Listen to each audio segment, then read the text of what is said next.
Hi, and welcome to our laryngectomy major group presentation. A laryngectomy is a surgical procedure that drastically alters both the physiological and anatomical structures of the head and neck. During this procedure, the connection between the upper and lower airway is severed.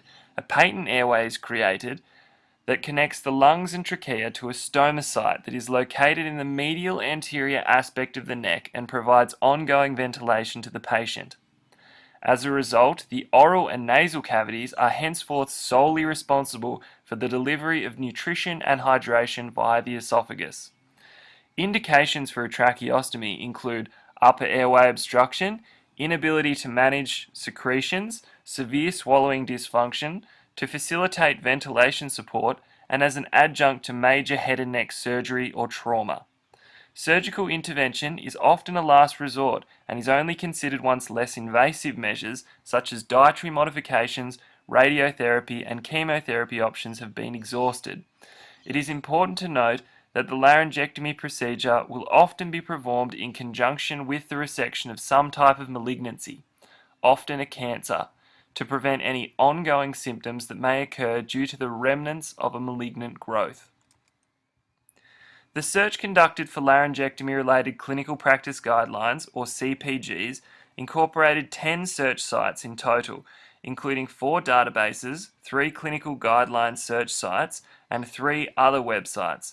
The search question asked, what are the available clinical practice guidelines that inform speech pathologist management of patients who have had a laryngectomy?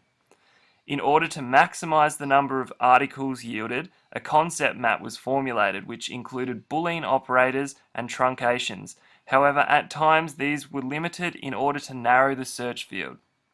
Surprisingly, the 4 databases searched yielded over 500 articles, of which only 2 were deemed relevant. Most of the articles were relevant to cancer patient care, but were not CPGs or did not address laryngectomy patients directly.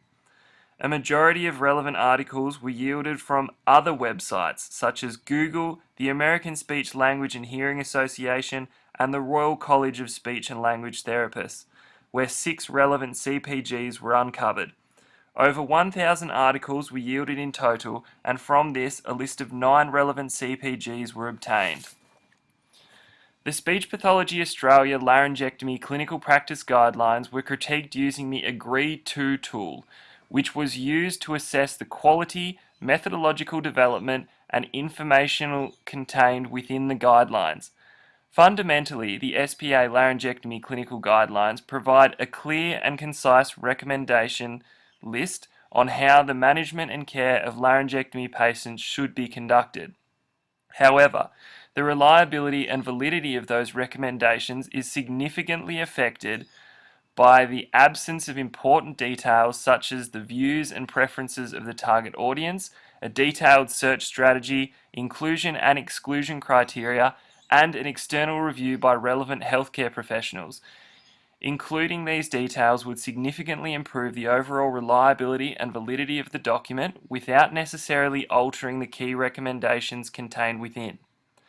The guidelines' fundamental goal is to provide the best recommendations according to the best available evidence in the field of laryngectomy. The document satisfies this goal by providing a clear connection between the evidence-based research of GPPs and recommendations made. Articles are rated depending on the level of evidence according to the NHMRC hierarchy. However, the methodology of these articles is not scrutinized within the guidelines. Additionally, the way in which consensus is reached within the working committee is not explicitly stated, nor is the presence of potential competing interests and the impact of funding on recommendations made. These factors collectively weaken the overall reliability of the document. Modifying the negative aspects of the guideline listed above would improve its underlying integrity.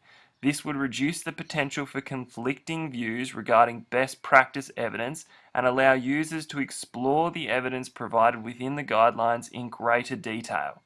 These alterations would enable the document to withstand a higher level of scrutiny and improve its overall efficacy. Now Isabel will present with recommendations we have selected from our clinical practice guidelines.